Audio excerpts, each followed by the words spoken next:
What's happening, guys? So we've got a normal kind of ish pickups video, again with a little slight twist. This one is going to be solely pickups that I got from the Stafford Toy Traders Collectors Fair.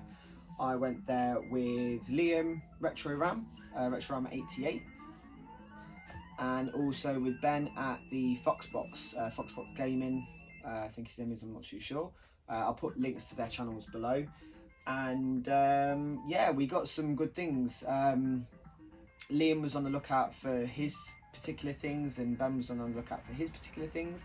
In actual fact, it's not all gaming. Obviously, it's Toy Traders Collectors Fair. I know that they do sell games on odd tables, but surprisingly, I literally saw games on 3 separate tables, and it wasn't even like the main focus. Obviously, it's Toy Traders. So there was a lot of model trains, like massive tables of model trains, boxed He-Man and Master of the Universe, just loads and loads of different stuff. And my main focus was actually Monsters in My Pocket, in light of one of my most recent videos, but sadly none were there. So that's a little bit of a clue. That's a little bit of a clue and a bit of a heads up. I don't know if this actually has a demo or not. It does. Been playing this again. Been really enjoying it, actually. One thing I kind of haven't really been saying in my last sort of like 5-10 videos is that any game I have behind me, I actually make an effort to play the game before or after the video that I make. So that's why I just keep it playing. And I always like to try and have a little bit of a different thing, so it actually gives me an excuse to play through all of my games. Obviously, as a gamer, you can never play through all your freaking games, can you? So yeah. Anyway, let's get on with the stuff. So, I've got a couple of non-gaming related things. Obviously, it's Toy Traders Collectors Fair. But I'll show you what I got. It's 2 separate stores that I got them from. And I'll tell you the price that I bought for them when I go. So, first is a book, Return to Oz. It's actually a really good film. I don't know if anybody's ever seen it. Well, let me rephrase. I don't know if any of you guys have seen it. Obviously, people have seen it.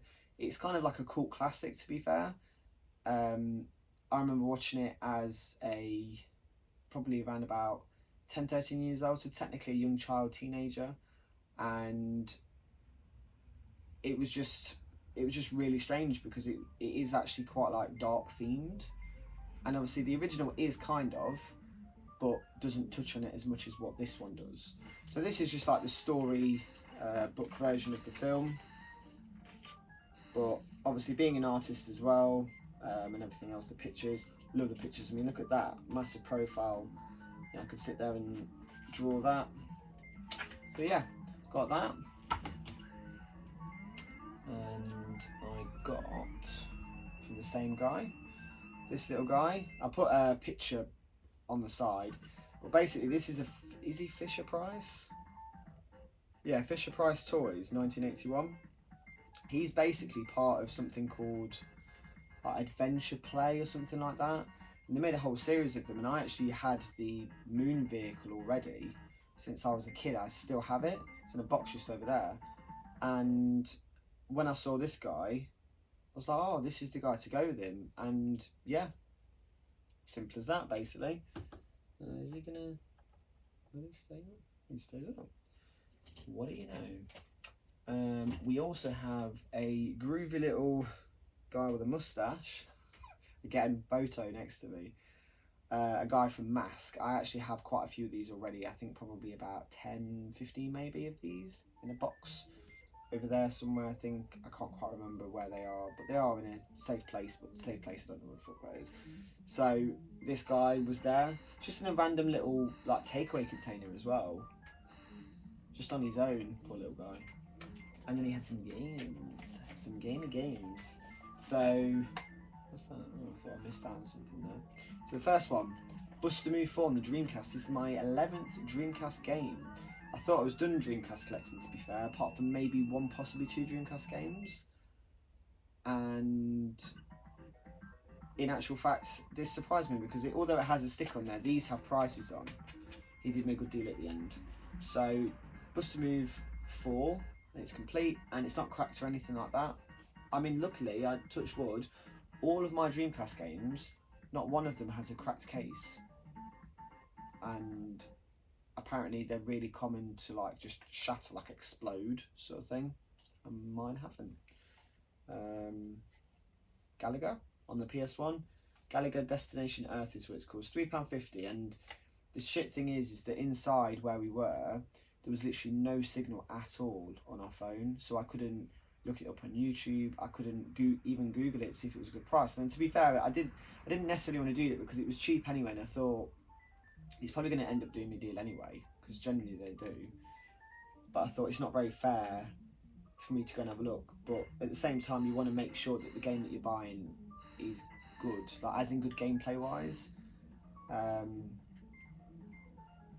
But I mean, it's Galaga at the end of the day. I looked at the screenshots on the back, and it looks alright. So yeah, I don't really have many shooters, to be fair. That's probably about my, what, 6th, 7th shooter maybe, if that. I don't know. And the last game that I bought is Medieval Resurrection. Resurrection. On PSP. I was so happy. Literally three consoles that I hardly ever buy for, if ever, and they are the only ones that I did buy for on the day. So I was managed to finally put another PSP game in my collection, and I've actually had this in my eye line before, and this was £3, and I've not checked out the prices for these at all since I got home. I might do that actually. I'm not too sure. But yeah, when I put all these, he kind of toted it up very quickly and goes, "Oh, I was going to charge you like £18-19, but just call it £15." So all of that for £15, which for me, I'm happy with that. I thought that was worth it.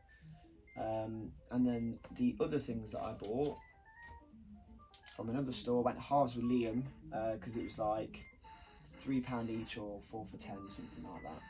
So we went halves, and I bought a Cyclops that I used to have, and he's got a little thing in the back that you push down, and his eyes meant to light up. Now, in actual fact, I'm going to try and do surgery on him. I am going to try and take him apart and see what I can do. I'm going to try and see what it looks like inside and see what we can do there. Hopefully it's just a battery change.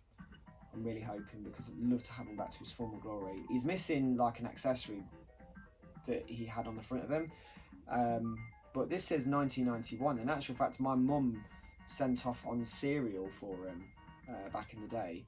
You collected the tokens, and I think you paid something like £2, £3 postage or something, and then they sent you it. So I was very happy to get him last when we passed. And Bankman. So this guy, I will put a picture next to here of what his face looks like when you do this. But basically, when I was about 4-ish, I think it was about 4, I had this guy, and he helped me eat my dinner. I had mashed potato, and basically I put mashed potato in his mouth. I made it look like he was eating and didn't clean it out properly. So basically his mouth just didn't work anymore. Really sad about it. So when I found him and he was in working condition, I was really happy. I mean, there was actually 4 of these, and they all worked. Like, all the hair came up, but the mouse didn't work apart from this one, and that was it. So I keep doing it. So I was happy to get him back in my collection. I don't know what it is, just quite attached to him in particular. So that's it, guys. That's all I bought. And oh yes, obviously, as it was 4 for £10 and we went halves, it was £5 for those two. So £20, all of that. I'm really happy. So yeah, short little video again. But yes, Stafford Toy Traders Collectors Fair. It was really good. It was 2 massive sized hangers full of stuff, and there was a lot there. I'll throw up some photos next to me now of some of the things that I wanted, that I had when I was a kid, and everything else. But yeah, there was a lot of nostalgic, like major nostalgic feels there. But I'm happy that I kind of held back. I couldn't quite justify just forking out loads of money for the sake of it. I have to like be really particular with what I buy. So yeah, there we go, guys. Yeah, there we go. Have a great weekend.